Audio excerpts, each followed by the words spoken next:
ערב חנוכה, אז רציתי קצת להסביר מה זה חנוכה ואיך צריך להסתכל על החג הזה ומה זה מדבר אלינו. אנחנו יודעים ישנה מגילה שחכמים כתבו אותה, שנקראת מגילת הענית. היא אינה מצויה בידינו כיום, לפי מה שידוע לי, היא כן מצויה. ושם רשומים כל הימים הגדולים שקרו לעם ישראל במשך הדורות, נכון? ואלו ימים שצריכים לנהוג בהם שמחה ולא אומרים תחנון וכו'. בכל הימים האלה אנחנו לא מחזיקים רק יומיים בלבד. זה חנוכה ופורים. רק חנוכה ופורים. ובחנוכה ופורים אנחנו מברכים שעשה ניסים לאבותינו בימים ההם בזמן הזה. זאת אומרת שאלה החגים שהם נמצאים בהווה גם כן, בכל הווה בימים ההם, אבל בזמן הזה. לכן אנחנו אומרים שחיינו וקיבלנו והגיענו בזמן הזה. זאת אומרת שאלה הם חגים נצחיים. חנוכה זה נצחי, וגם פורים זה גם נצחי, למרות שזה מדרבנן, דברי חכמים. זאת אומרת שזה קשור לדורות. אז אלה הימים הגדולים שקרו לעם ישראל ולא קשורים לדורות, לא נשארו בעם ישראל, אלא היו לזמנם. אבל דברים שקשורים לדורות ממשיכים לדורות. צריכים להבין מה זה החנוכה, מה זה המשמעות של החג הזה, ומה זה קשור לעם ישראל, ומה זה קשור לעתיד שלנו. זה הנושא שרוצה לדבר. נעשה איזה ברכה. צריכים להתכונן, מגיע חזה אחד גדול, 8 ימים. צריכים לצאת טיפה להבין מה קורה. לדעת איך להתכונן לזה. תודה רבה, תודה, שכוח.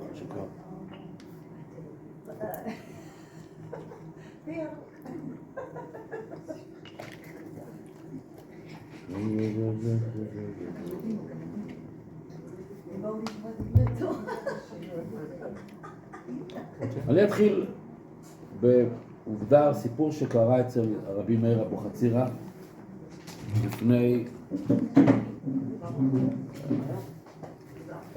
30-40 שנה אחורה. סיפור שהתפרסם, והסיפור הזה משקף בעצם על הנושא של חנוכה. היה איש שב"כ שהתעסק עם עבריינים. הוא היה חלק ממערכת שהייתה אמורה לתפוס כל מיני חבר'ה מאוד מסוכנים, אנשי מאפיה. והוא היה הראש החנית, היה החזק שבכולם, והתעסק עם החבר'ה האלה. והם החליטו לשלם לו כמו שצריך להיות. יום אחד, הילד שלו, של אותו איש מפקד, נעלם. חטפו לו את הילד, פשוט הילד נחטף. ופשוט איננו. לפני 4 שנים, לפני 10 שנים, לא הייתה מכשיר שיש היום, כל יכולת האיתור ודרך הלוויינים ודרך הטלפונים וכל מיני אמצעים מאוד מתוחכמים שיש היום בטכנולוגיה, וכן הם ניצלו את החוסר הבנה וחוסר היכולת לאתר אותם, פשוט העלימו אותו, ובשלב מסוים כדי שלא יתפסו ולא ידעו מי הם, מה הם הבריחו אותו מהארץ. אבל כל זה היה במסתור ולא ידעו בכלל מה שקורה עם הילד. התחילו לחפש אותו בכל פינה, בכל זווית, באוויר ובים, בכל המקומות. וזהו, כאילו בלע אותו האדמה.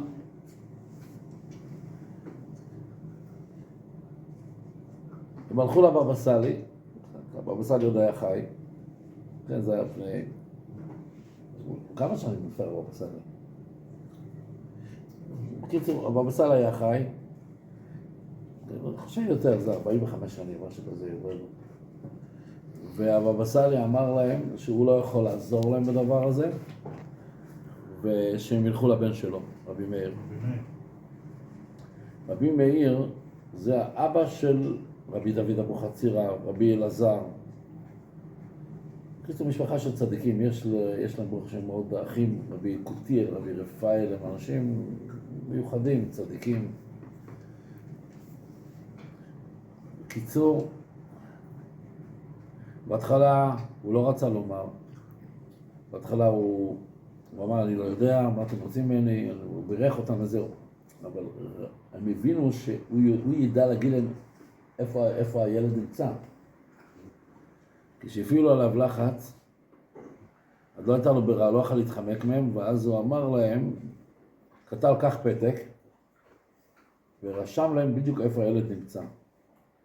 ולא רק שהוא רשם איפה הילד נמצא בבחינת כתובת, אלא הוא גם רשם את היכולת להגיע לילד ואת הצורה ואת האופן להגיע לילד. הילד, מה שהוא רשם להם, שהילד הוברח ללונדון,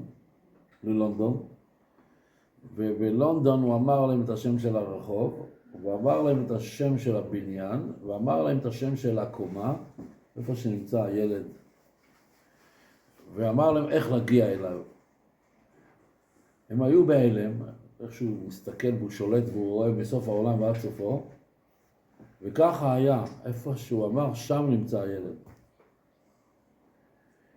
בתירש הארץ, כולם רעשו, מה זה כזה, כוח ראייה. הוא אף פעם לא היה בלונדון, ואף פעם הוא לא מכיר את הרחובות, בוודאי לא את השם שלהם באנגלית. הוא בא ממרוקו. קיצור, תכלס, זה היה פלא פלאים. התחילו לשאול אותו, הילדים שלו, וכולי, מאיפה, מאיזה, מה, הוא לא רצה לענות. אני שמעתי את הדבר הזה לפני שנים רבות, היה פה ברחובות הרב עדס מירושלים, זה בן אבא של הרב עדס המקובל מהכותל. הרב יעקב עדס?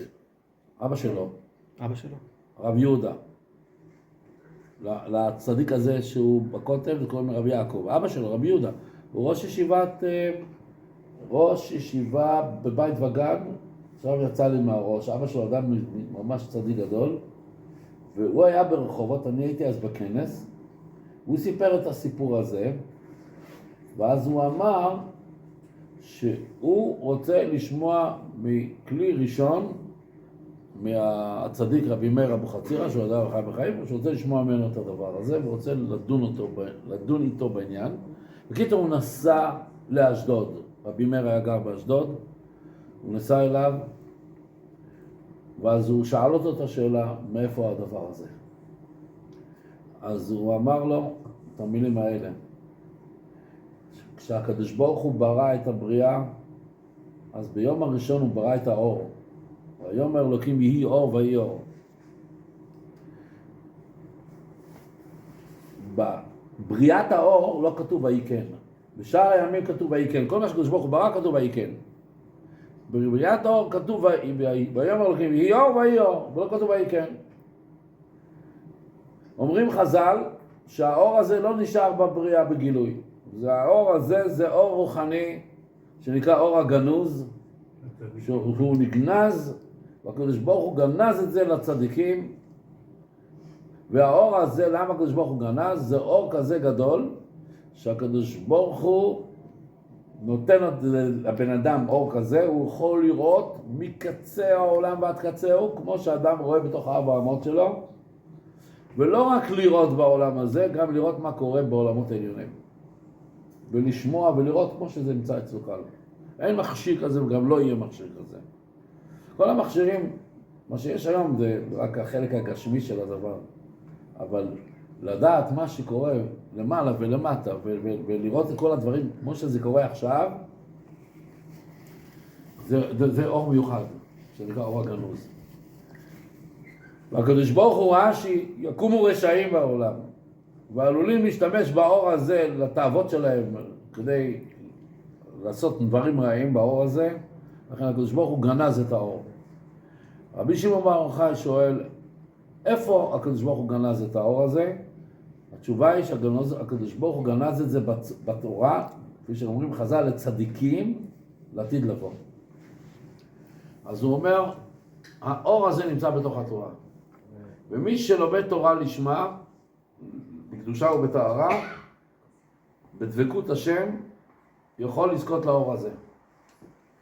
ואז הרב עדס שואל אותו, יש הרבה תלמידי חכמים שלומדים תורה, ואף אחד לא זוכה לאור הזה, והרבה צדיקים ידעו בצרה של היהודי הזה, הוא הלך לכולם, ראש השב"כ הזה, אף אחד לא יכול לעזור. וכבודו כן יכול לעזור.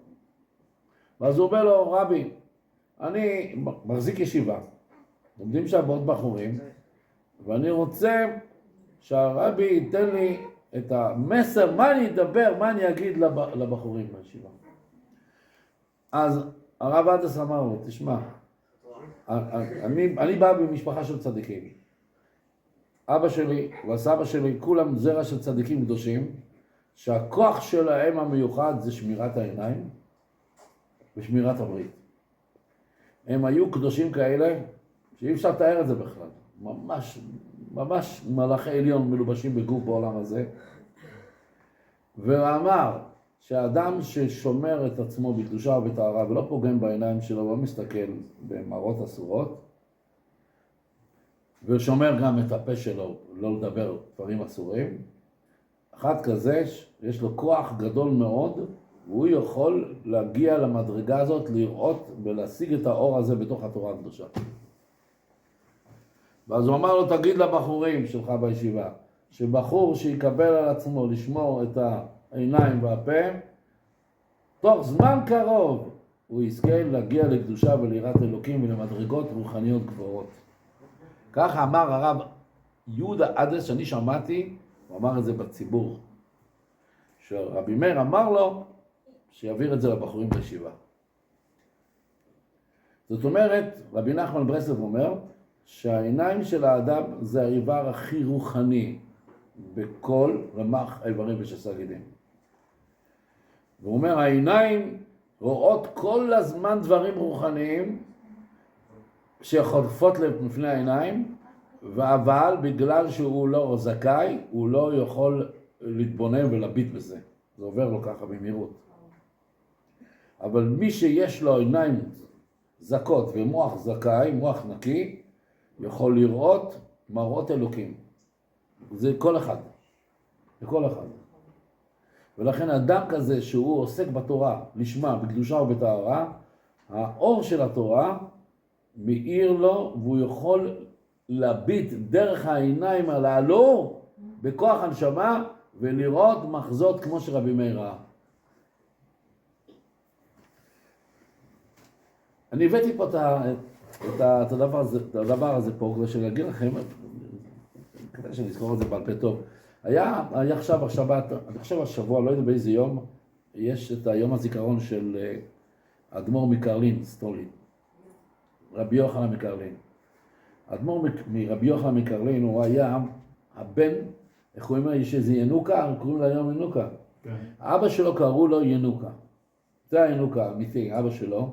הוא נהיה אדמו"ר שהיה בגיל 6 או 7. כשאבא שלו נפטר מאוד צעיר, והוא הנכד של רבי אהרון הגדול מקרלין, שמי שחיבר את השיר אחשוף נועם השבת. והוא מינו אותו כאדמו"ר, הוא היה נשמה מאוד מאוד גבוהה, והניח בעולם ילדים כאלה קדושים וטהורים, אחד אחד, אנשים, מלאכים, בעלי רוח הקודש. ואותו רבי יוחנן, שהוא היה, אני חושב, הבן הכי צעיר שלו, כך אני חושב, הוא שרד את השואה.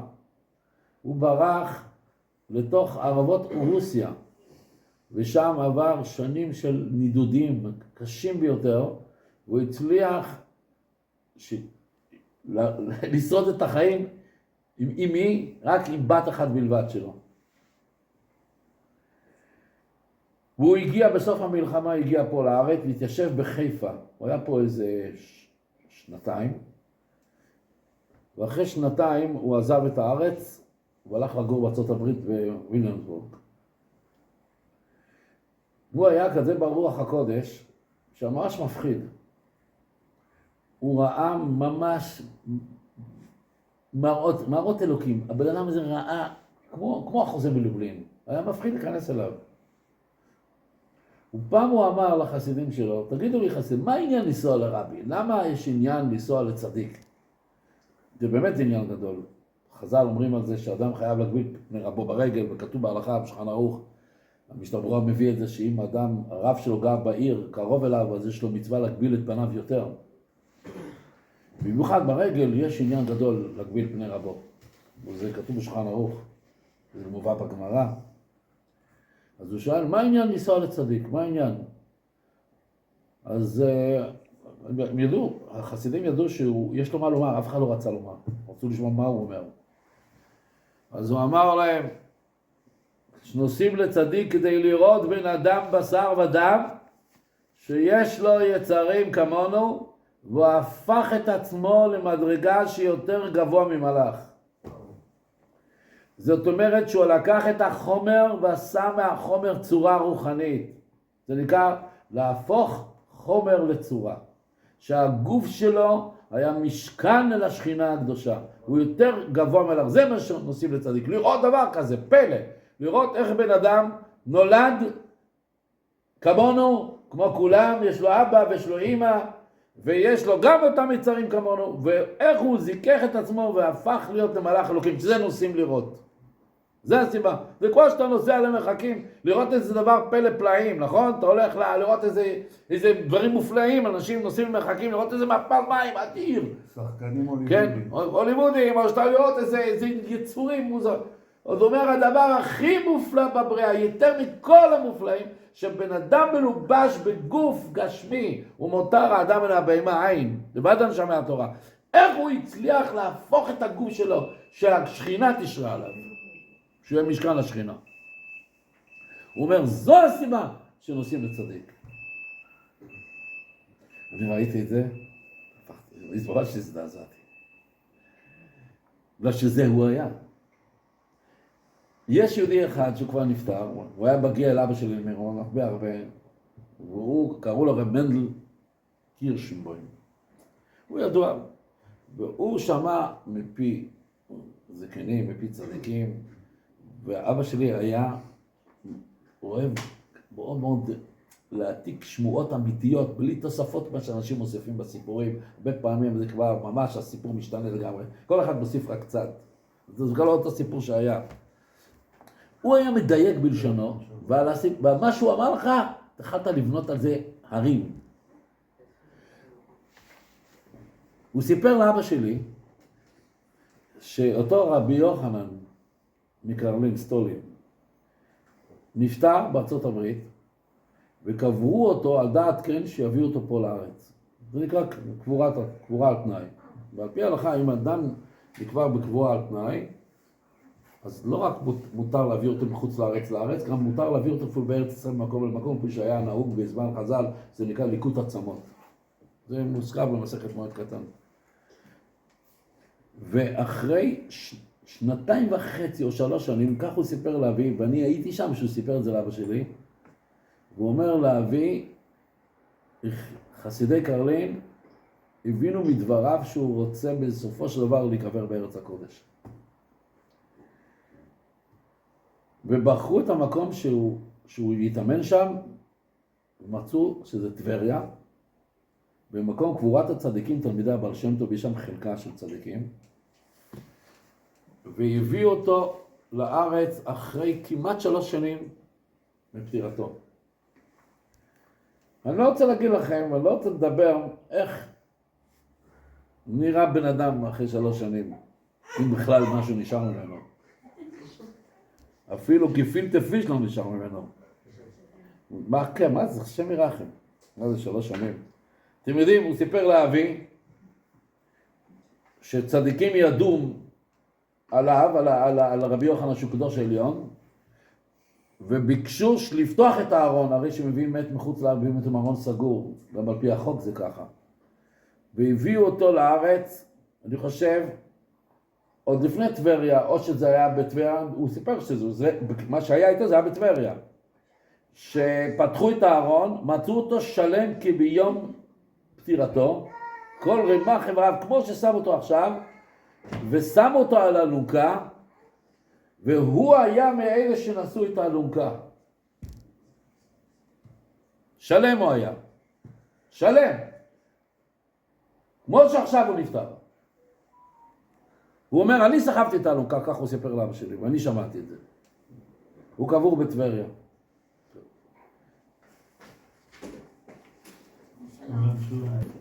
לא יאמן, האדמו"ר שטפי נשט, גם אותו סיפור. רבי אברהם בתתיהו, אותו דבר. כן, בבתיים. אגב, אני אספר לכם דבר מה שעכשיו, יש ממש פרסום מאוד מאוד גדול. אגב, אם אני הגעתי לזה, כדאי שתדע לדעת את זה. משהו קרה באשדוד.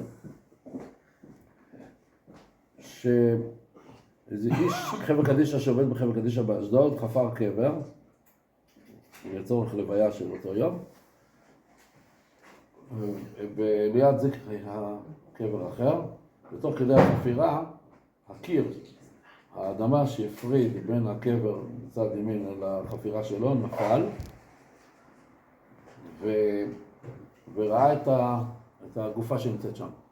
זאת הייתה גופה שלמה לגמרי, ממש לגמרי, זה נראה כמו שקברו אותו היום אתמול.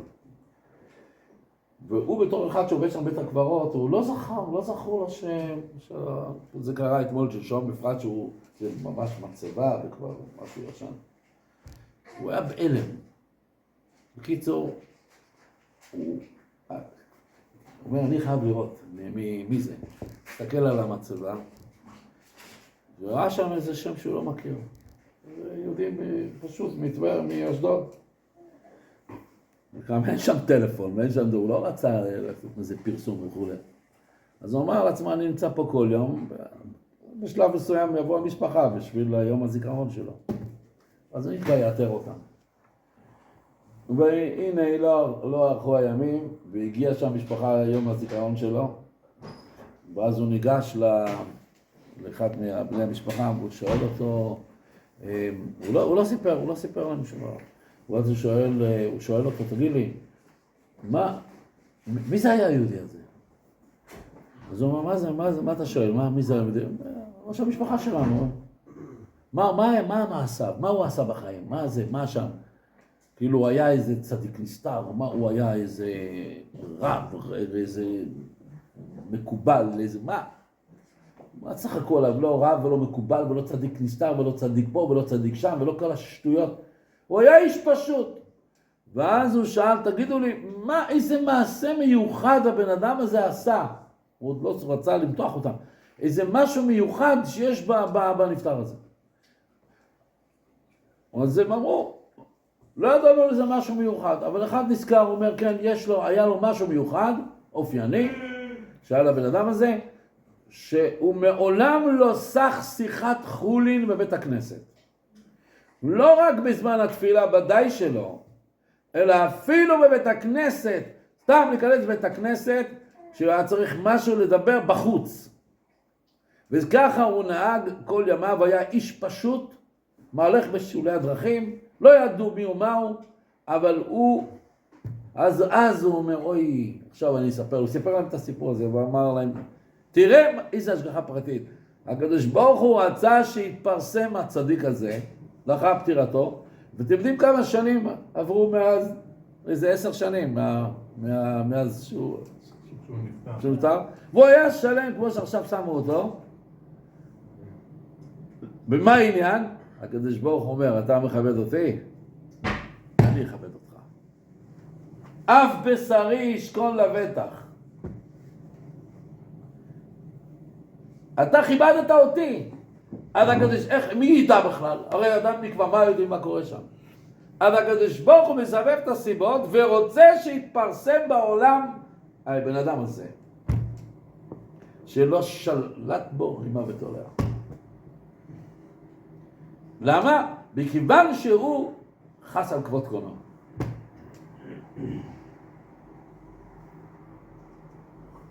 ואותו רבי יוחנן מקרלין מסטולין, בא אליו איזה יהודי תלמיד חכם, שימו לב, תלמיד חכם, שמסר איזה שיעור בישיבה באיזה נושא מסוים, והוא בא לטיש של האדמו"ר. אז הרבי, איך שראה אותו, מזג לו כוס יין, כנגד הרגלו, והוא אמר לו, איזה שני משפטים שאף אחד לא הבין. מה זה? הוא קרא לכוס יין איזה שם מסוים, ואף אחד לא ידע. והוא היה בהלם, כשאמר את הדברים האלה, הוא היה בהלם. הוא אומר, רבי, זה הנושא שעכשיו אני הבאתי שיעור בישיבה, ובמילים האלה סיימתי את השיעור. אז הוא אומר, כאילו הוא התפעל, איזה רוח הקודש, איך הוא יודע? אז הרבי אמר, צדיק שהוא לא רואה מסוף העולם ועד סופו, כמו שאדם מסתכל בארבע אמות, הוא לא מנהיג בכלל, הוא לא צדיק. הוא לא יכול להנהיג אנשים. אני ראיתי, הבאתי את זה פה, זה ממש מרותק מילה, אני מקווה שאני אראה את זה. אתם תראו אותו, הוא נראה איזה אברך צעיר, שבכלל, יש פה את התמונות שלו, אני חושב שהוא נפטר אפילו בגיל צעיר. השאיר בת אחת, הבת הזאת ניסה על יהודי אחד שקרא בשם שוחט, והוא האבא של האדמו"ר מקרלין בירושלים. הם שני אחים, קדושים, צדיקים גדולים. זה לא יאמן כסופר. הוא אמר, לפני שהוא נפטר, הוא אמר שהנכד שלו שיוולד לעולם, יהיה לו נכד, הוא אמר מרוב, כמו רוח הקודש, הוא אמר שיוולד לו נכד לעולם, והוא יהיה בגיל זה וזה, ושימנו אותו לאדמו"ר בעודו צעיר, והסימן יהיה שהוא הרבי, אז הוא אמר שיוולד יד אחת שלו, יחסרו לו איזה 2-3 אצבעות. הוא אמר בדיוק איזה אצבעות יחסרו לו, וזה בדיוק ככה. אני לא חושב היום, זה בדיוק ככה. יש לו איזה יד אחת, אני חושב שיש לו, בדיוק כמו, הוא אמר בדיוק עוד לפני שהוא נולד. זה עניין של גלגולים גם כן, איך תדע. ואדם הוא יושב, אתה יודע, חסידי קרלין הם מתפללים, מה זה באש להבה, אני אביא לכם את האמת, מי שלא, אתם לא ראיתם דבר כזה. אני הרי גדלתי ממירון שם. אפשר לתאר, אתה מרגיש שהקירות נעים וזזים, ממש, זה מסורת אצלנו. אבל הרבי עצמו, שום דבר, הוא לא מרים את הקול שלו. שום דבר, הוא לא זז ולא נע, הוא יושב ליד השולחן, אני הייתי כמה פעמים, ראיתי בחסידים שם, מה זה, תי של ליל שבת, מרגיש קדושת שבת באוויר. הוא יושב ככה, מסתכל מין שמאל, לא זז, כאילו הוא לא בעניינים שם. זה מאוד מפליא לראות את זה. אבא שלי תמיד אומר לי, זה מוצא חן בעיניי. איך אדם יש לו כזה כוח איפוק, שהוא יכול להכיל את הרגשי קודש בפנים.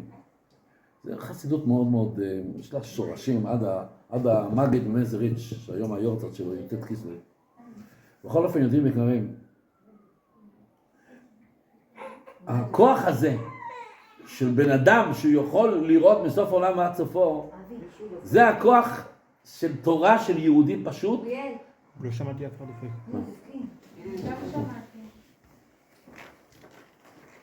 תשאיר אותי כבר פתוח.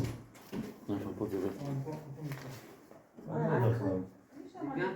הוא היה עושה לשולחן וזה כמו שיקה. אגב, אני רוצה להגיד לכם, הוא טען שהוא שרד במלחמה, בן נס גדול, היה לו אח שהוא היה משמש באדמו"רות לפניו, הוא מסכן, הוא עלה על קידוש השם, אחיו, קראו לרבי אברהם אלימלך מקרלין, אבל הוא שרד. למה היה לו? הוא אמר שהוא דאג שלא יהיה לרגע אחד תחת שלטון של הנאצים, של עמלק. הוא ידע, הודיעו לו מן השמיים, הרי האנשים לא ידעו בדיוק איפה היטלר ייכנס, ואיפה היטלר יצא. לא ידעו בדיוק, התוכניות השתנו הרבה מדינות שכבשו אותם. היטלר עבד על, מח שמו בשם זכרו, עבד על דבר שנקרא אפקט ההפתעה. ולכן הוא לא גילה איפה שהוא הולך, אבל הוא אמר, הוא ידע בדיוק מראש איפה הוא עומד להיכנס, ולפני שהוא עומד להיכנס באיזשהו מקום, הוא כבר ברח משם, ככה שהוא לא היה רגע אחד, כך הוא אמר על עצמו, תחת השלטון של עמלק. הוא אומר, אם אותם המדינות היו שואלים אותי, כך הוא אמר, הנה פה זה כתוב, היו שואלים אותי, היו ניצלים ממנו, היו יודעים מראש להתחמק ממנו, אבל הוא אומר, הם לא ידעו בדיוק, הם כולם היו מופתעים. אבל הוא ידע, הוא לא היה, הוא מעיד על עצמו, שבמשך כל המלחמה הוא לא היה לרגע אחת שלטון של היטלר. בסופו של דבר, הקדוש ברוך הוא חזר, הוא ניצל, הוא והבת שלו, אז ככה נשאר שארית. בינתיים, מה אנחנו לומדים מזה? אנחנו לומדים מזה שכל יהודי, ויש לו כוחות עילאיים, שהאדם עצמו לא יודע. כל אחד אבל, כל אחד, יש לו כוחות של קדושה. מי שמזרע אברהם מתאר לעצמו איפה הוא יכול להגיע אם הוא יזכה להזדכך. הוא לא יכול להבין את זה. הוא לא יכול להבין את זה. וכשאדם רואה, אגב, אני רוצה להגיד לכם, כשאדם רואה שיש התגברות של היצר עליו, בפרט בכל מיני עניינים של תאוות, זה מוכיח שיש לו כוח קדושה מאוד בנשמה שלו, והסמ"ך מהם יודע את זה, ורוצה להשבית אותו ולקלקל לו את כל הכוחות שלו. וכשהבן אדם מוזח ונקי, אז עצם ההופעה שלו, איפה שהוא נמצא, הוא משפיע אור על השני, הוא כבר יש לו כוח, הוא לא צריך הרבה לדבר. דיבור אחד יכול לגרום לשני שהמים שלו יתהפכו. בלי שישכנע משהו, יתבר משהו. זה כוח של צדיקים, שמילה אחת, כשהסברתי לכם פעם, יוצא מהפה, זה עושה את המהפכה בבן אדם. למה? זה בא מהכוח הנשמה. וחז"ל אומרים, דברים היוצאים מן הלב נכנסים ללב. וזה הדבר, שכשיעקב אבינו בא לקחת את הברכות מאבא שלו, יצחק אומר, הכל קול יעקב. אני מרגיש פה קול חודר פנימה. אומרים חז"ל, שיעקב אבינו שבא לקחת את הברכות מאבא שלו, הוא נכנס איתו ריח של גן עדן. וירח את ריח בגדיו, ויאמר הנה ריח בני כריח השדה אשר בכו השם. אומר רש"י מלמד שנכנס עמו ריח גן עדן, שזה נקרא חקל תפיחין קדשין. אתה שומע רבי אברהם? נכנס איתו ריח גן עדן. מה זה ריח בני? ניסית פעם לשים על האור שלך אור של או שטף של עיזים? זה סירחון שבלי לתאר את זה.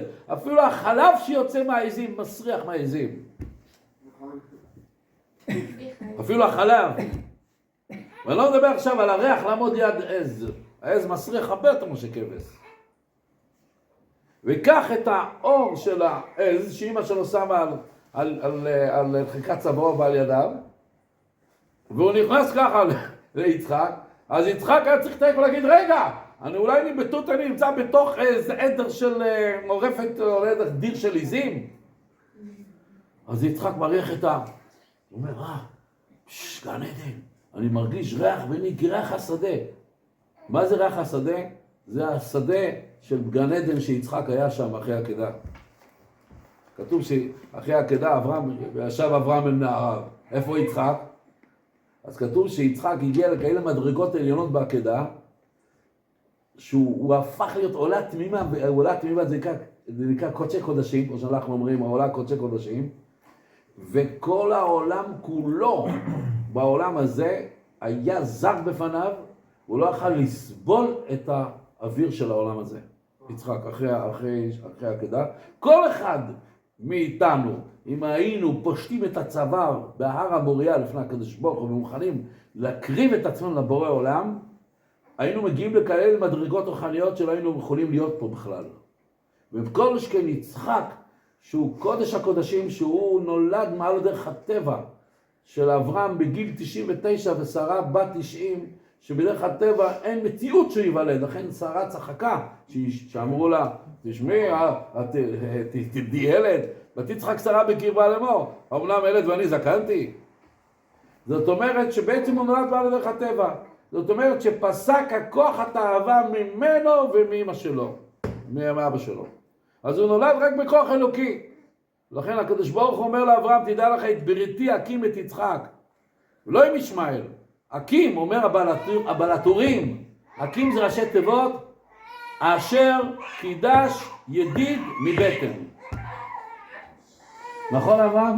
אקים. זה מה שאומרים בזמן ברית מילה, אשר קידש ידיד מבטן. כך אומרים בברכות של אחר המילה. שהקדוש ברוך הוא קידש אותו להיות ידיד השם מבטן אמו. אז תחשוב שהוא בן של אברהם אבינו, שהוא נולד בכלל לא כמו בני אדם רגילים, והוא כולו קודש לשם. ואמא שלו שרה היא הייתה נביאה גדולה שאברהם היה טפל בנבואה אליה. ואיזה גוף קדוש היה לו. והוא נעקד על גבי המזבח, הוא הפך להיות עולה תמימה שאסור היה לו לרדת לחוץ לארץ. הקדוש ברוך הוא הזהיר אותו, אל תרד מצרים, בזמן הרעב. אסור לו לצאת. עולה, הוא קודשי קודשים, אסור לו לצאת חוץ לקלעים. ואחרי העקדה, הוא לא יכל לסבול את האוויר של העולם הזה, לכן באו מלאכי השרת, לקחו אותו לגן עדן, והוא שהה שם 3 שנים בערך, עד שהוא חזר וחזר על החיים. אגב, כשרבקה חזרה עם אליעזר, עבד אברהם שם, מפדד, מארם נהריים, כתוב, ויצא יצחק לסוח בשדה, ואז רבקה רואה אותו, והיא שואלת את אליעזר, מי האיש הזה? אז הוא אמר, זה אדוני. אז כתוב, ותיקח את הצעיף ותתכס, מאיר לקחה את הצעיף, ותיפול מעל הגמל. בפוש תיפול מעל הגמל, אומר רש"י, לא שנפלה מהגמל, התכופפה, והתכסה בצעיף. אז כולם שואלים, מאיפה, מה פתאום היא שואלת? על כל גבר שעובר שם בשדה, שואלים מי האיש הזה? לא דרכה של אישה צנועה לשאול. זאת אומרת, היא כבר הרגישה. ואז רש"י שואל, מה פתאום היא שואלת מי האיש הזה? אומר רש"י, ראתה אותו הדור. ראתה אותו הדור. כאילו, רבקה הייתה נביאה, מ7 נביאות, והיא, בכוח הקדושה שלה, היא ראתה איזו עילה מאוד גדולה על הבן אדם הזה. ואז היא שאלה, רגע, מי הבן אדם הזה? ואז אומר לה, אליעזר, זה אדוני. יש, אם אתם מכירים את החומשים עם רוב המפרשים, יש מפרשים שנקרא דעת זקנים מבעלי התוספות. זה אחד מגדולי הראשונים. שימו לב, ואומרים, מפרשים, מה זה קרה? מה כוונה ראתה אותו הדור? אני שמעתי את זה בחתונה שחיתנתי את הבן שלי. היה שם רבי אלימלך בידרמן, הדרשן המפורסם, מכירים אותו? רבי אלימלך? הוא בא שם, הוא מסר דברי תורה בזמן קבלת פנים לפני החופה, שעשו קבלת פנים. אני הייתי עסוק אז לקבל את האורחים, ואז אחרי זה שמעתי את זה בהקלטות, שמתי לב מה הוא דיבר, שימו לב מה הוא אמר. הוא אומר, מה זה ראתה אותו הדור? אז הוא אומר, דעת זקנים ובעלי התוספות אומרים, שידוע שנשמות שיוצאות מגן עדן לעולם הזה, הן לא עולות מגן עדן לעולם כמו בן אדם רגיל שהם עולים עם הרגליים למטה והראש למעלה, אלא הן עולות כמו ששאול המלך ראה את שמואל, שהעלה אותו, האישה הזאת שהיא בעלת אוב. איך היא ראתה אותו? היא ראתה אותו הפוך. שהוא בא מגן עדן לחזק את שאול ולהודיע לו שזה מפה הולך על קידוש השם, אז פתאום היא ראה אותו שהוא עולה מגן עדן הפוך, עם הראש למטה ורגליים למעלה. יש לזה סתם על פי הסוד, לא רוצה להיכנס לזה. ואז היא ידעה שזה צדיק. איך שהיא ראתה אותו התחילה לצרוח. ושהיא הבינה שרק לפני אדם גדול עולה דבר כזה. ואז היא קלטה ששאול המלך נמצא לידה והוא התחפש, הרי הוא הרג את כל המחשבות האלה, והיא הבינה שהוא בא ללכוד אותה. והיא עשה צעקות, אז היא רצה לברוח, אז הוא אומר לה, אל תדאגי, אני לא אעשה לך שום דבר. ואז שאול המלך שומע את שמואל, הוא אומר לו, למה הרגזתני? למה העלית אותי? למה עשית לי את הדבר הזה? למה הוצאת אותי ממקום מנוחתי? אז הוא אומר לו, אנחנו נמצא בצרה צורה, אנחנו נמצאים במלחמת פלישתים קשה.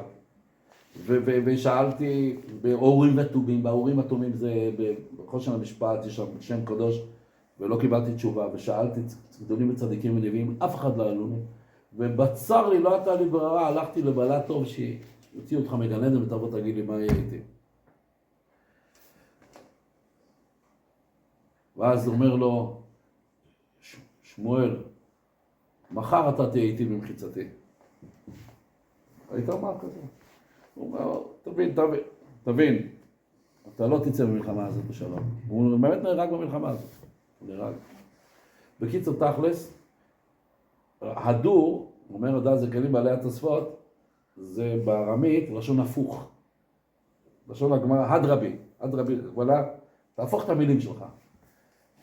אז אומר הדעת זה כלים בעלי התוספות, רק מי שברוח הקודש, קודש הקדושים, יכול להגיד דבר כזה, פתאום יראה בן אדם מוזר, שהוא לא עומד מולה עם רגליים למטה וראש למעלה, ראתה אותו הפוך. ראית בן אדם בלי שהוא יוצא לה מהאדמה, עם הראש למטה ורגליים למעלה, כאילו איזה אלומת של אש. ואז היא הבינה שזה מלאך אלוקים, זה קודש הקודשים. אז היא שאלה, מה זה?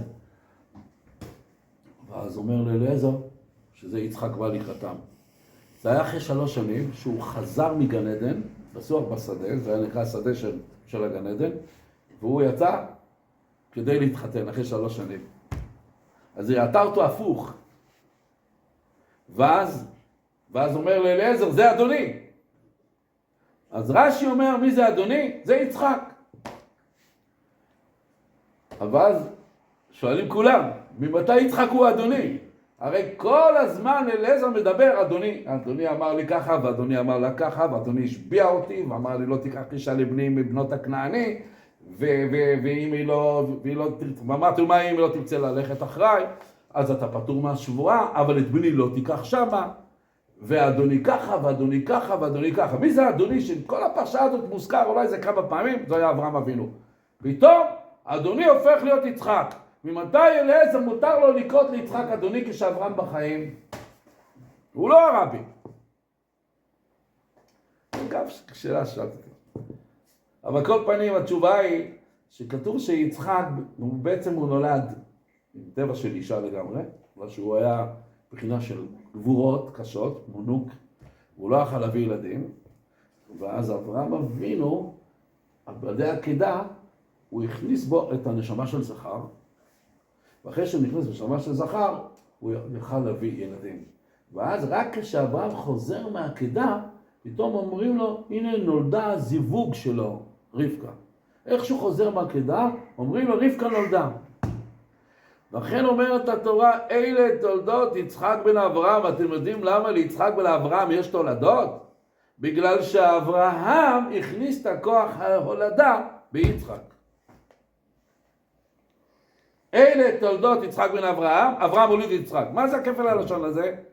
אז התשובה היא, הרי יצחק הוא כמו שמו אישה, והוא לא יכול ללדת בגלל שהוא סוד הגבורות. הוא כמו נוקבה, אבל נוקבה לא יכול לרדת.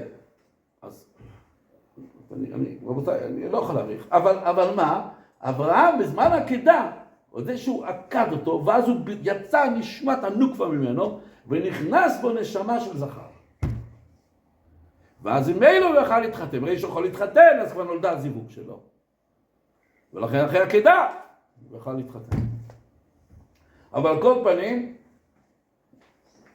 נשמתו של אברהם, איך שהוא יוצא מהגן עדן פתאום רואים את אברהם על יצחק. ולכן הוא אומר לה, אדוני, זה היה בעצם אברהם שהתעבר בנשמת יצחק. עכשיו, למה זה עכשיו? דווקא בלשון, עכשיו הגיע הזיווג שלו, בפועל. זאת אומרת, ראתה אותו הדור. ראתה אותו הפוך. אין לה צדיקים, הם רואים כל דבר. מישהו אחר לא יעבור את זה. מי ראתה אותך ככה? לא יאמן כיסופו. לא יאמן.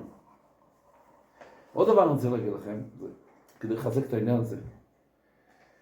אני מאוד מאוד קשור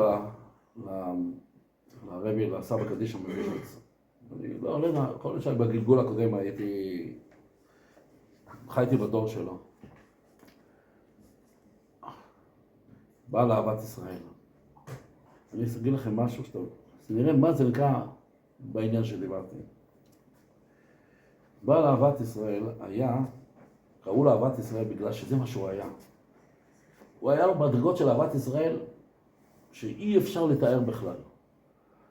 אז סיפר הנכד שלו, הרבי מוויז'ניץ, זכרונו לברכה, שהוא היה בחדר, נכנסה איזו אישה מסוימת, רצה לדבר עם הרבי, אישה בעלת איסורים, ולא היה שם גבאי, וכדי שלא יהיה ייחוד, אז הוא נכנס להיות איתה בחדר. ואז הוא אומר, אני הייתי בחור צעיר, אני לא הבנתי הרבה מה היא מדברת עם סבא שלי, ואני רק יודע דבר אחד, שסבא שלי לא הכיר אותה, ואנחנו לא הכרנו אותה, והיא באה לבקש איזה ברכה, איזו ישועה גדולה שהייתה צריכה. ואז היא אמרה לעצמה, רבי, אני לא אצא מהחדר עד שלא תבטיח לי את הישועה. מישהו כנראה אמר לה להגיד את זה. וזה היה מאוד מאוד זמן לחוץ, מכיוון שהרבי רצה כבר לצאת למנחה. הוא לא יודע משום מה איך היא נכנסה לחדר ואף אחד.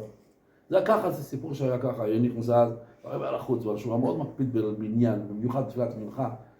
והוא לא איחר רגע אחד לבית הכנסת, והיא לא נתנה לו לצאת.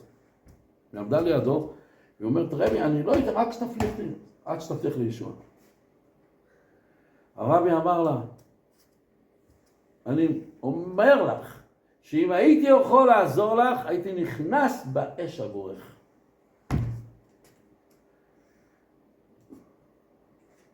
אז אמר הנכד שלו, סבא שלי לא היה מדבר סתם. הוא היה מוכן לעשות את זה. הוא נכנס באש עבורה. זה נקרא בעל אהבת ישראל. אבל אהבת ישראל הגדולה ביותר שלו, שהוא עזר לא רק לחיים, אלא גם למתים. הוא ידע בדיוק, הנפטר, מה מצבו בעולם האמת אחרי הפטירה שלו. אמרתי לכם שאפשר לצפות בעליונים? הוא היה צופה. ממש. לא יאומן, הוא ידע בדיוק איפה הנפש נמצאת, הוא ידע הכל. הוא ידע. הוא עזר לה גם כן, לעבור את כל המעבר יבוק הזה, לעבור את המעבר הקשה מהעולם הזה לעולם העליון. בקיצור, מאיפה אני יודע את הדברים? אז אני אגיד לכם דבר עובדתי שבעצם משקף על העניין הזה שאמרתי לכם. היה איזה יהודי אחד שהיה מהתומכים של הרבי, היה אדם גביר, היה חשוב, והרבי היה בדרכו למחוז חפצו, ואתם יודעים מה זה רומניה? רומניה זה לא כמו ארץ ישראל שמגיע תוך 3 שעות ממקום למקום. אתה צריך הרבה פעמים 3-4 ימים לנסוע. אז היה, הרבי עשה תחנות, והיה לאן פה ולאן שם. ואנשים היו יודעים שהוא מגיע בכל מקום, ובאו אליו המוני אנשים לישועות.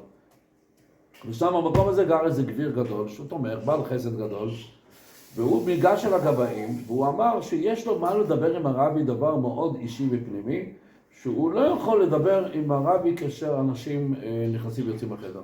הסדר היה שאם יש יותר מדי אנשים, אז הגבאי מכניס את כולם לחדר, מעמיד אותם בתור אחד אחרי שני, ואחד מתקדם, כדי שנעביר עוד נגלה ועוד נגלה.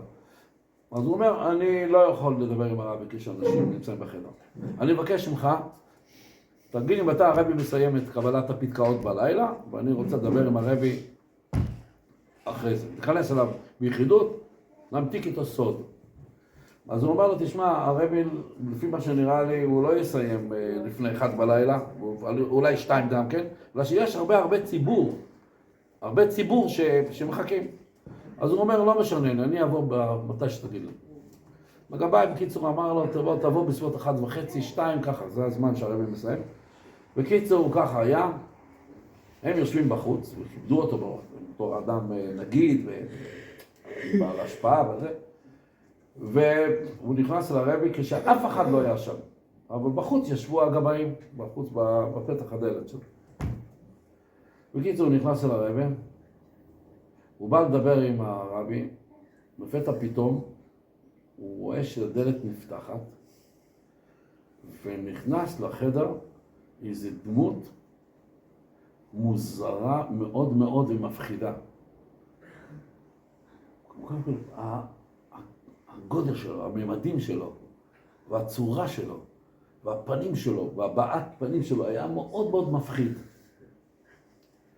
והוא אומר, הוא מספר, הוא אומר שהוא ראה אותו, התחיל לראות מפחד.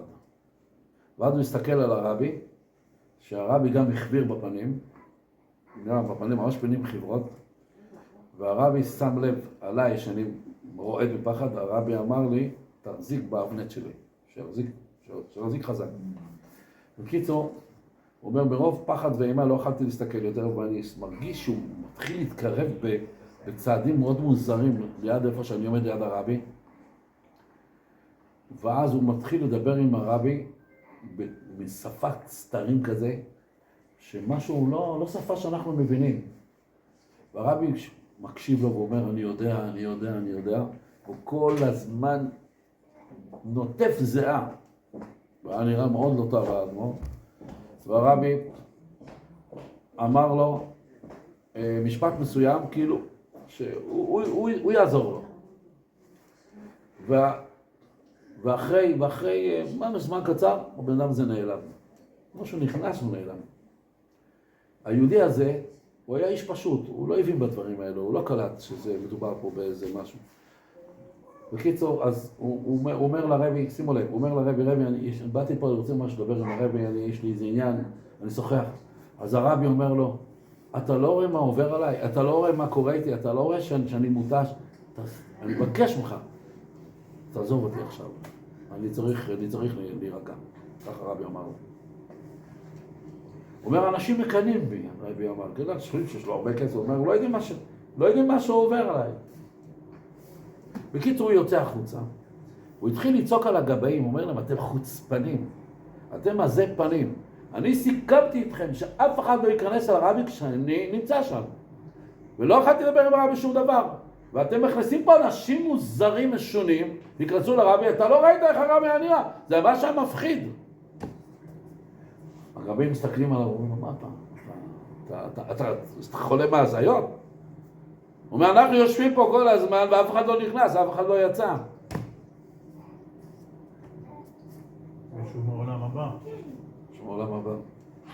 מישהו מהכף הקלע, מעולם הבא אתה אומר. זה סיפר, האדמו"ר מביש את הנכד שלו, האדמו"ר מוסי שנפטר, ואני ראיתי את זה לפני כן, אני יודעתי קודם. יודעים יקרים,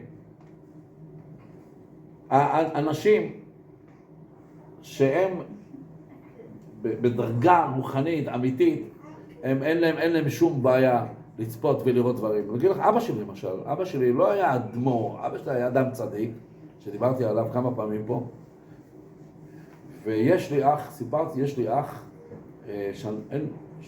שאני אבדל לחיים טובים ארוכים, אנחנו כמעט היינו תאומים, אין בינינו אפילו שנה.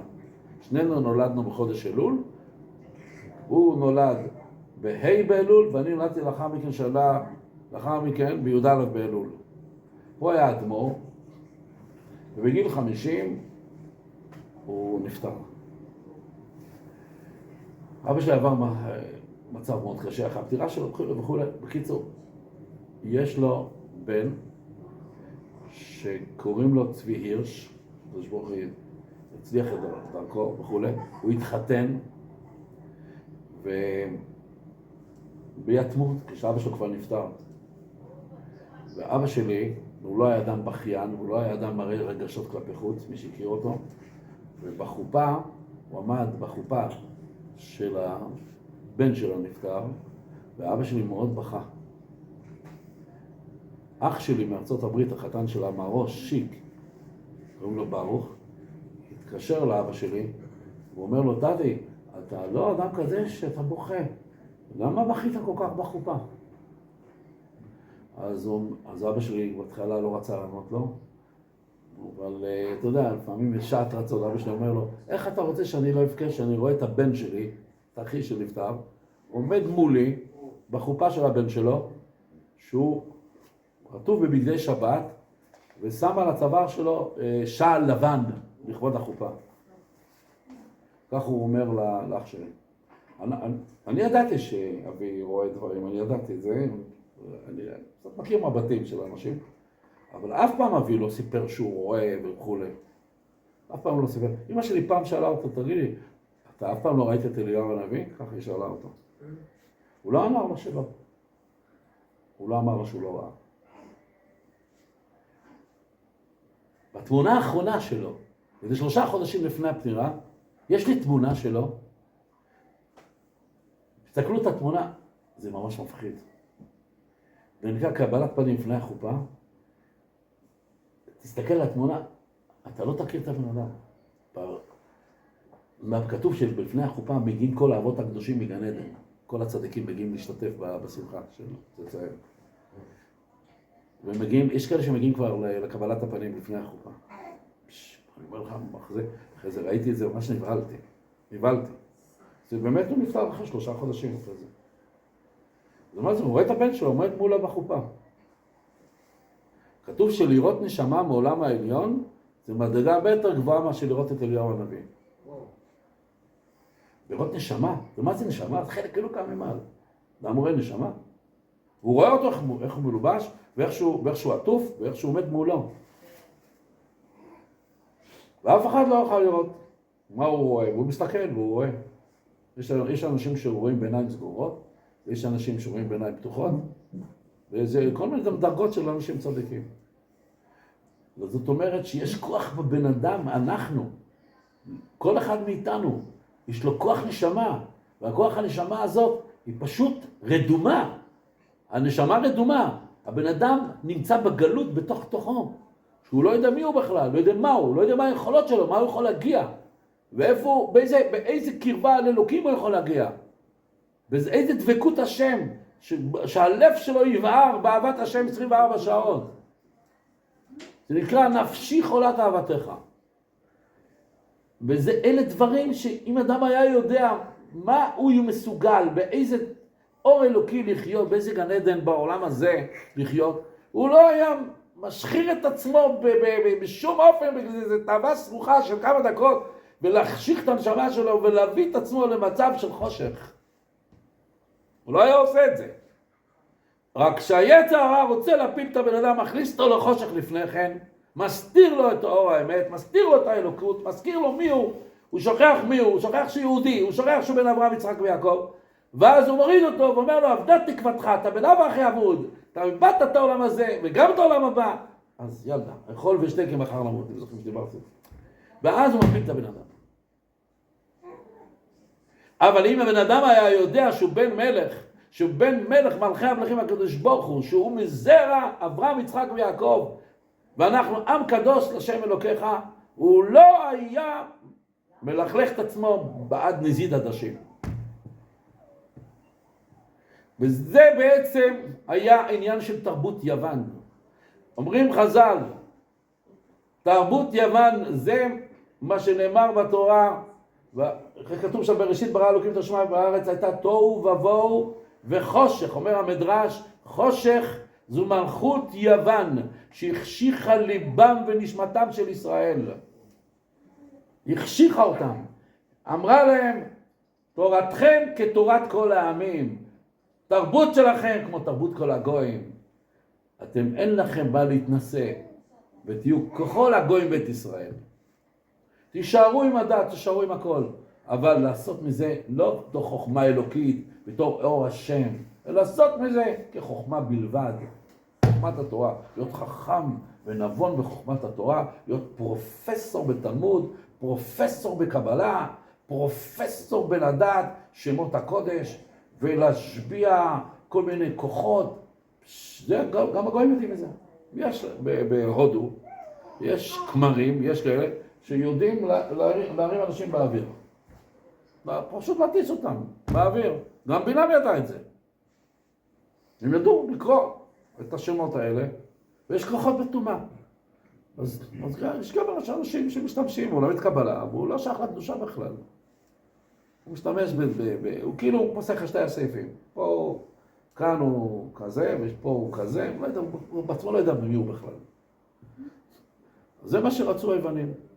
שאנחנו נדליק את המנורה אמנם, הכל יהיה בסדר, אבל שיהיה בשמן טמא. מה העניין שלהם שנדליק את המנורה בשמן טמא? מה העניין של הגוי? למה צריך לטמא את השמנים? בגלל שכתוב ששמן מסמל לתורה. שמן זה בחינה של חוכמה, ידוע. וכשמדליקים את המנורה, כנר מצווה ותורה אור. האור זה המאור שבא מחזירו למוטב. אז הם אמרו, אתם יכולים ללמוד תורה, אבל תלמדו תורה כתרבות, כאידיאל, לא כתורת אל, אלא כתרבות של חוכמה אנושית. זה מה שרצו היוונים. זה נקרא להשכיחם תורתך. לא כתוב להשכיחם תורה, אלא להשכיח את תורת השם, ולהעבירם, לא כתיב להעבירם את רצונך, אלא מחוקי רצונך של הקדוש ברוך הוא. ושזה הם היו חכמים היוונים, זה תרבות יוון, הם ידעו שאם הכהן הגדול ידליק את המנורה שזה מסמל התורה, הרוצה להחכים ידרים וסימנך מנורה בדרום, כי מציון תצא תורה על דבר השם ירושלים. ירושלים זה דרומה של ארץ ישראל, משם יוצא תורה על ישראל. אם ידליק אותה מנורה בטומאה, זה ישפיע זוהמה וטומאה על כל עם ישראל, וילמדו תורה בזוהמה. וזה מה שהם רצו. והם הצליחו להשבית את עם ישראל, ועד כדי כך שרוב הכהנים ששימשו במקדש, מדובר בעשרות אלפי כהנים, רובם ככולם היו מתייוונים. כשראה מתתיהו את הצרה הגדולה הזאת, והוא אמר מי לשם אליי, אני לא רוצה להגיד לכם כמה כהנים התקבצו אליו, כמעט לא. הוא והבנים שלו, ועוד איזה 100-200 כהנים, לא יותר מזה. איפה כל המשמרות של הכהונה? יש 24 משמרות, איפה הם? כולם התקלקלו. עד כדי כך יוחנן כהן גדול, יש אומרים שהוא אבא של מתתיהו, ששימש בכהונה גדולה 80 שנה, ובסוף נעשה צדוקים, יוונים. מה זה? איך זה יכול להיות? איך זה? חז"ל אומרים, אל תאמין בעצמך עד יום מותך. איך זה יכול להיות? יש לאדם ביטוח? דיברנו על זה. אין לאדם ביטוח. אין לאדם ביטוח. אין לאדם שום ביטוח. וזה בעצם תרבות יוון, להחשיך את עינם בליבם של ישראל. דבר כזה זה גזירה, כי אם הוא בתורה, דבר כזה זה נראה גזירה, כי אם הוא בתורה כל החיים בדרגה כזאת גבוהה, אז זה רק משהו שרצון השם עשה. כי התורה אמורה להיות, להציל אותו, והוא בתוך הכהונה הגדולה וכל הדברים האלה. אתה צודק, יש בזה סודות, אתה צודק שיש בזה דברים עמוקים. אגב, כתוב, אתם שמעתם שהגמרא במסכת עירובין מספרת על בן אדם שקראו לו אלעזר בן דורדיה? כן. שהוא היה שקוע בניאוף ובזנות, פחד פחדים. וזה אומרים חז"ל שהוא היה כל כך שקוע בטומאה הזאת, שהוא היה מוכן להפליג לעבר הים כדי להגיע לאיזה תאווה שלו. פשוט, זה נקרא אטרף. חז"ל קוראים לזה בולמוס של עריות. פשוט, כאילו, השטן נכנס בתוכו. כזה יצר, נוראי. והגמרא מספרת שהמפגש האחרון שלו עם הזוהמה היה לא כל כך מוצלח. היה שם עם הציצית שהייתה, לא משנה, אני לא רוצה פה להיכנס לזה, זה לא נעים. והיא החזירה אותו בתשובה, ואז הוא הבין שהוא, איך אומרים, גמר את החיים שלו, כנראה היה קצת מבוגר, ועשה חשבון אחורה, פתאום נדלק לו, איך אומרים, האור במוח, הוא התחיל לחשב את הימים, את השנים, איפה הוא שקוע באיזה שאול תחתייה, ושרף את הימים והלילות שלו לכלום, להבל ולריק, שלא נשאר לו כלום מזה, חוץ מצער, יגון והנחה, והוא כל כך התחרט על הרע שלו ועל הדברים האלה, כי הייתה לו נשמה מאוד גבוהה, כמו שידוע, מי שנשמה מאוד גבוהה, השטן רוצה להפיל אותו, והוא היה ממש נשמה גבוהה, והתחיל לזעוק לקדוש ברוך הוא לרחמים, והוא הלך בהרים ובגבעות, וכאילו מרוב שיגעון התחיל לדבר על האבנים ולעצים ולשמיים. הוא היה אומר, ביקשו על הרחמים, אני בצרה, אוי ויי, חשך עלי עולמי, תראו מה קרה לי, אני לעולם לא אצא מהכף הקל מגן. הוא צעק צעקות נוראיות, וכאילו הוא קיבל איזה קול פנימי שאמר לו, אלעזר, אף אחד לא יכול לעזור לך, רק אתה. הקדוש ברוך הוא דיבר עליו בטלפתיה, ואז הוא התיישב, אומרת הגמרא, התיישב שם על אחד הסלעים בין שני ערים, והניח את ראשו בין ברכיו, והתחיל לבכות בכי נורא ואיום, עד שיצא נשמתו. בתשובה. רבנו הקדוש רבי, תראו איזה רוח הקודש, דיברנו עכשיו, איזה קדושה, רבי יושב במרחקים אדירים, והוא שומע בת קול, באותו רגע, בעת ובעונה אחת, שאומרת, רבי אלעזר בן דורדיה מזומן לחיי העולם הבא. בחר רבי ואמר, לא דיים לבעלי תשובה, שקוראים להם, שמזמנים אותם לחיי העולם הבא, אלא גם קוראים להם רבי. יש קונה עולמו בשעה אחת. מפחיד, מפחיד, מפחיד. ואז שמעתי, אני לא יודע בשום המקובלים הצדיקים, שרבי אלעזר בן דורדיה היה גלגול של יוחנן הכהן גדול.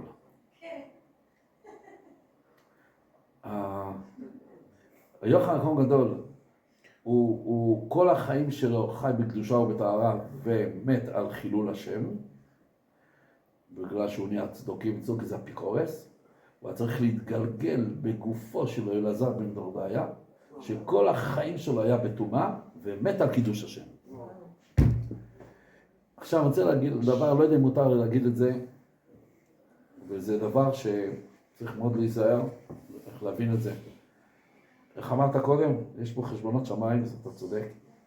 לפעמים הקדוש ברוך הוא מוריד נשמה קדושה מאוד מאוד לתוך הבוץ של הזבל, של הזבלים, של התינופת של העולם הזה, מכיוון שרק הוא יכול להרים ניצוצות של קדושה בכזה עומק למקור והשורש שלהם.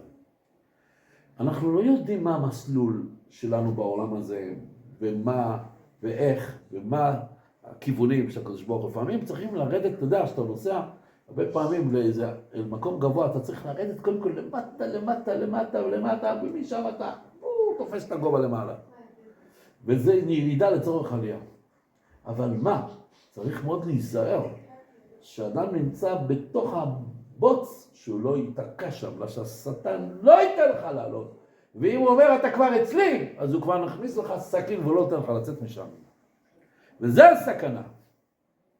הסכנה היא, זה לא עצם הנפילה, זה ההישארות שם.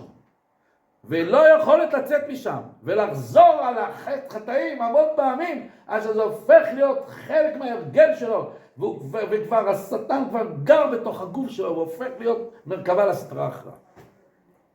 זה הבעיה פה, שאדם לא מצליח לעשות תשובה גם כן.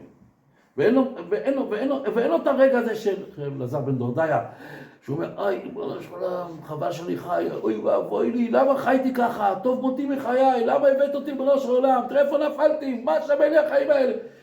כך הוא בחר, הוא אומר, חסתי את בורי. והוא עשה תשובה מעומקא דליבא, זה נקרא תשובה הילאה. והוא זכה באותו רגע לתקן את כל הפגם הזה של יוחנן הכהן גדול. זאת אומרת שברגע האחרון התקבצו בו כל הטוב של יוחנן הכהן גדול, וכל מה שהוא עשה כל החיים, שזה היה אותה נשמה, ולקחת את כל הניצוצות של הזבל ושל זוהמה, איפה שהוא היה שקוע שם, ואת כל זה הוא הכניס בכוח התשובה, והוא תיקן את כל החיים שלו. בשנייה. וזה בחר רבי, יש קונה עולמו בשעה אחת. אז שואלים, מה אתה צריך לבכות? תשמח. אז אומרים, אם אפשר לקנות את העולם בשעה אחת, אפשר גם להפסיד את העולם בשעה אחת. זה הפחד.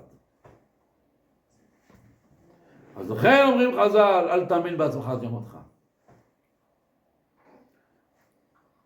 אז מה נאמר, מה נדבר, מה? כולנו, לא פשוט המצב של החיים שלנו. אבל מה? צריך לדעת, ידידי יקר, אם הקדוש ברוך הוא רואה, אני עובר מעניין לעניין ולאותו עניין, אם הקדוש ברוך הוא רואה שמישהו מאוד יתאמץ אליו, איך כתוב שם רות? איך כתוב שם, איך קוראים לזאת, נעמי, חמתה של רות. היא אמרה לה, שובי אל עמך ואל מולדתך, כך כתוב במגילת רות. מה את רוצה ממני? אני כבר זקנתי, אני כבר לא יכולה להוליד ילדים. מה את חושבת שאני אוליד איזה ילד ואת תהיי האישה של ילד הבא שלי? אני כבר אישה זקנה.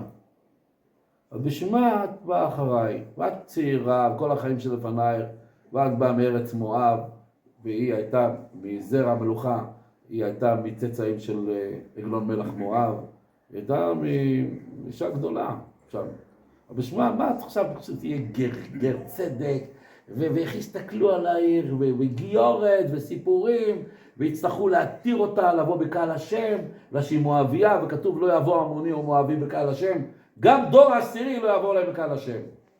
ואז אומרים חז"ל, שכתוב עמוני ולא עמונית, למדנו את זה, זוכר? מואבי ולא מואביה, צריך סנהדרין מיוחד להתיר את זה. אז עד אז יגידו, רגע, היא בכלל לא ראויה לבוא בקהל השם, אז מי היא תתחתן, שום יהודי להתחתן. בשביל מה צריכה את זה?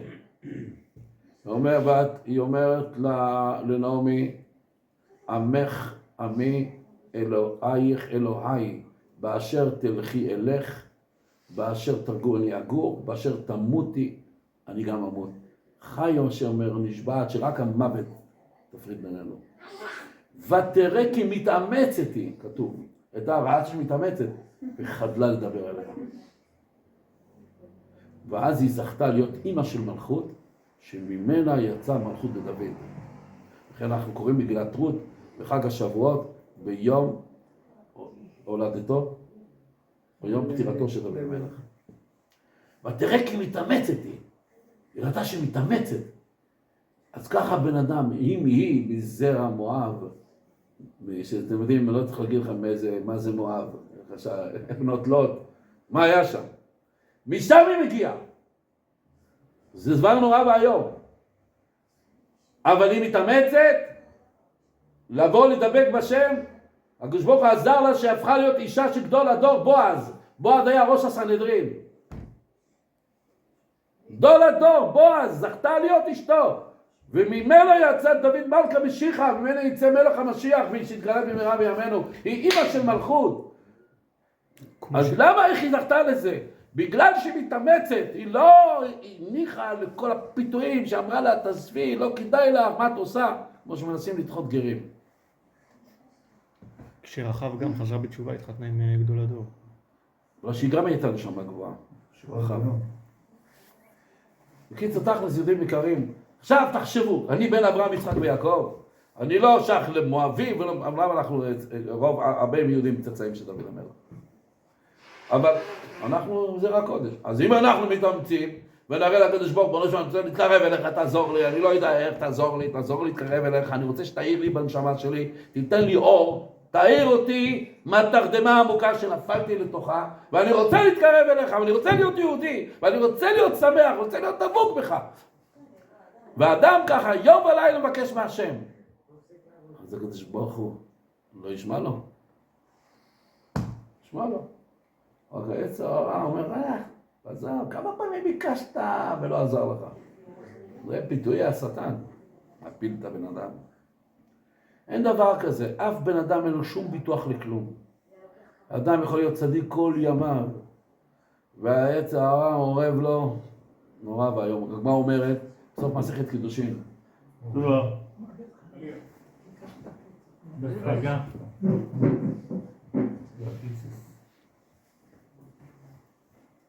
נו,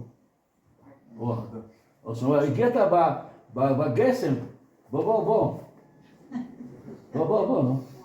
צריך לברך אותה, שתהיה בריא. תשמור אותך בדרכים, תשמור על עצמך. סכנה עכשיו עם ה... טוב, תודה. אברהם, הגיע פיצה, אבל שווה לבוא. הוא בכלל לא נוגע בדברים האלה, סתם צוחק צחוק. אוי, תתה. ככה זה, אנחנו יש לנו כוח. מה שאדם מבקש כל יום מהשם, לסבוך חייב להקשיב לו. כל יום אבל. איך אומרים? לטרטר, איך דיברנו על זה כבר כמה פעמים. לטרטר לקדוש ברוך הוא, לא לעזור. לטרטר, לבקש מהקדוש ברוך הוא, בוא נשאר, תעזור לי. אני לא יודע. אל תיתן עצות לבורא עולם איך יעזור לך, אל תיתן לו עצות. תגיד, אשליך על השם אלוקיך יעבך, והוא יכלכלך. לא ייתן לעולם מות לצדיק. שברוך הוא לא ירים אותך, מעלה. פתאום יאיר לך את הנשמה, אתה תראה, איזה נפלא. אני אומר לכם, ידידים יקרים, הדור שלנו זה דור של עצבות ודיכאון. ככל שהחומר מתגבר, והתאוות הופכות להיות נגישות, וקרובות לבן אדם, מה שלא היה במשך, לא יודע מבריאת שמיים וארץ, ככה שמחת חיים יורדת מטה. אשתי היום, יש לי פייגל, אתה מכיר, אשתה צדקת. היא אומרת שהרבה פעמים אנשים נכנסים, כך היא אומרת לי היום, נכנסים, אליה הביתה. נכנסים אליה הביתה, היא מתנדבת לתת לאנשים כאלה ספרונים קטנטנים שאנשים קונים אצלה. איזה מישהו שמביא לה את זה הביתה, היא עושה חסד בזה. אז היא אומרת, שבאים הרבה אנשים חילונים, באים אליה הביתה, היא אומרת לי, היא אומרים לי, איזה אווירה טובה יש בבית הזה, איזה אווירה של קדושה יש פה. כך אשתי אומרת לי, אמרתי לה, אשתי, זה הכל בזכותך, כתוב שהבית זה בזכות האישה. זה כתוב, שיצחק הביאה את רבקה, האוהל לשרה, והנה היא שרה. הוא ראה פתאום הוא איזה שרה ממנו, וילחם יצחק אחר אמו. באוהל של שרה הייתה השראת השכינה קבוע, ענן ממש כמו על המשכן, ענן רוחני על האוהל, והנר שהדליקה בערב שבת דלק כל השבוע עד שבת הבאה שצריכים לכבות אותו להדליק, והייתה ברכה מצויה בעיסה. לא צריכה לשים שמרים, שום דבר, אף פעם לא התקלקל הלחם, והיה טעם גן עדן בלחם שהיא נכנסה. ואיך שרבקה נכנסה, הוא אומר, אוי, זאת ממש אמא שלי. הוא ינחם יצחק אחר אמו. מה? בגלל שעיקר הקדושה של הבית זה האישה, זה לא הגבר, זה השכינה, היא השכינה, היא האישה, זה השכינה. זה ידוע. לכן כשהם נכנסו לבית של אברהם אבינו, ראיתי, מה זה נפלא שאני הולך להגיד לכם עכשיו. אברהם אבינו היה, איך אומר הנביא? אדם הענק והגדול, הגדול שבענקים, כך אומר הנביא. ואברהם אבינו היה מרעיש עולמות. אין. חז"ל אומרים, אברהם העברי, למה נקרא אברהם העברי? שכל העולם מעבר אחד והוא מעבר השני, והוא היה מאיר בלמעלה, ואז מלאכי השרת היו שומעים את אברהם אבינו בעולמות העליונים. ואז הם באו לראות מי זה האיש הזה, המרעיש הארץ, המרגיז מהמלאכות, מי זה? אז הוא אומר, מי זה הבן אדם הזה? מי זה? ואז הם נכנסו, חשבו שיראו פה איזה אש להטת. הם רואים איזה אדם זקן, אוכל ושותה כמו כולם, בואו בשר ודם. אומרים, רק זה לא יכול להיות. זה אברהם אבינו שבשמיים הוא כל כך מרעיש את העולמות. אז כתוב שמי שרוצה לדעת את המעלה של האיש, אז שיראה מי האישה שלו. אז הם שאלו, שרה אשתך. בטח זה בזכות שרה. ואז הוא אומר, הנה היא באוהל. זה שרה באוהל, שרה צנועה צדקת. אז הוא אומר, שרה באמת לא יכלה להסתיר את המדרגה שלה, בגלל שאישה, זה בעצם הגילוי של האור. ואז אם פתאום כזה אור, כזה שרה, האור המלאכים, אז הם הבינו כבר, כזה אישה גדולה, בטח יש לה בעל גדול. ואז הם קלטו בעצם שאברהם אבינו לא משהו הוא נראה בחוץ, זה בפנימיות שלו. זאת אומרת, האישה מגלה את הפנימיות של בן אדם. אז לכן כשיש קדושה בבית, אז זה האישה. אז האור, אז יש אור בבית. יש שמחה בבית. וככה זה עובד. לכן אנחנו צריכים להבין. חג החנוכה נקרא חג האורים. זה החג. זה חג של אור. זה חג של שמחה. זה חג שמדליקים את הנרות הקטנים האלה, זה עושה אור גדול בנשמה. זה נר קטן כזה, אבל זה מהיר עד הסוף, עד אין סוף. זה נקרא חג האורים. תודה רבה לתראות אני הולכת כבר איפה, זה דרך חוזזים. את הולכת בו איתכם? מה עם הפיצה? לא, אני לא רבה, אני רוצה שאלה. כן, בוא איתכם. מה בא לך? יופי. אולי נטול ונמשיך, אפשר להמשיך. זהו. אבי זה הפריע לשיעור, לא? מה? זה לא הפריע לשיעור? לא. לא, אפשר לאכול ולשמוע. תביא לי שאלה שתיים. קחי, בואי, פטריות אני רוצה לך, מה הבעיה? תזוז.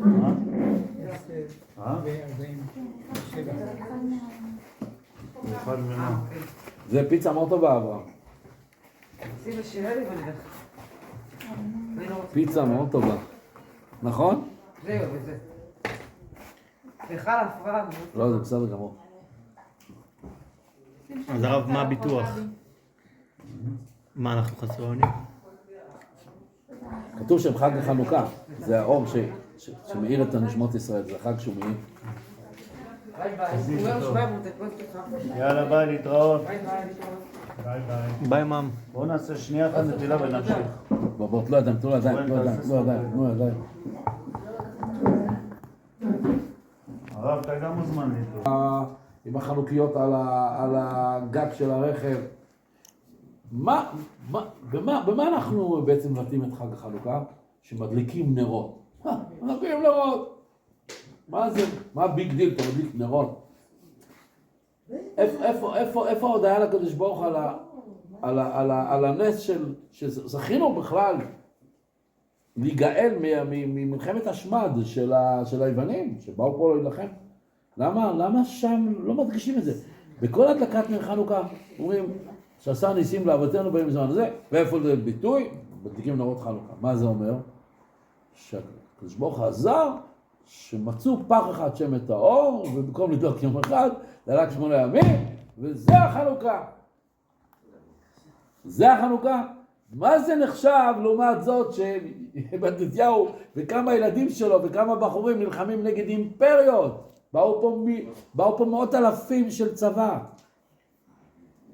אז זה החנוכה, זה הפלא, לא? זה שדלק נר במקום יום אחד 8 ימים, זה לא כזה נס גדול. בבית מקדש היו ניסים כאלה כל יום. אתה הבנת? 10 ניסים היו בבית מקדש כל יום. מה הפלא? הבבא סאלי גם כן יכול לקחת בקבוק ערק ולחסות אותו ולמזוג מתוכו ל100 אנשים, וכולם היה להם. ברגע שהוא הסיר את המגבת, ראו שהיה כלי ריק. אז מה בא? בבית מקדש לוקחים פח שמן, סוגרים אותו, בואו של עולם, מקיים מצוות הדלקת נרות המנורה, זה מצווה להדליק את הנרות, והוא מושך בפנים בשם השם. אז מה הבעיה? הוא סוגר את הכד, והוא מכוון את הכל הכוונות שכיוון הבבא סאלי על הבקבוק הערק, והוא שופך. מה החידוש בזה? מה החידוש בזה? זה באמת לא החידוש. החידוש שמצאו שמן טהור, זה החידוש. שהנס נעשה לא בשמן טמא, אלא בשמן טהור. זאת אומרת שבחג החנוכה, התורה הקדושה שנקראת חוכמה יצאה מהגלות. אפשר לגלות את אור הגנוז על ידי הדלקת נרות חנוכה. זה האור הזה שהקדוש ברוך הוא הסתיר בתוך התורה. באמת כתוב שאדם ישב הרבה זמן ליד הנרות חנוכה. כמה שיותר זמן מסתכל על הנרות. בחצי שעה הראשונה. מקדש את העיניים, מקדש את הנשמה. אבל אני ראיתי המון יהודים שישבו הרבה זמן ליד הנרות חנוכה. ושמו באמת הרבה שמן ככה.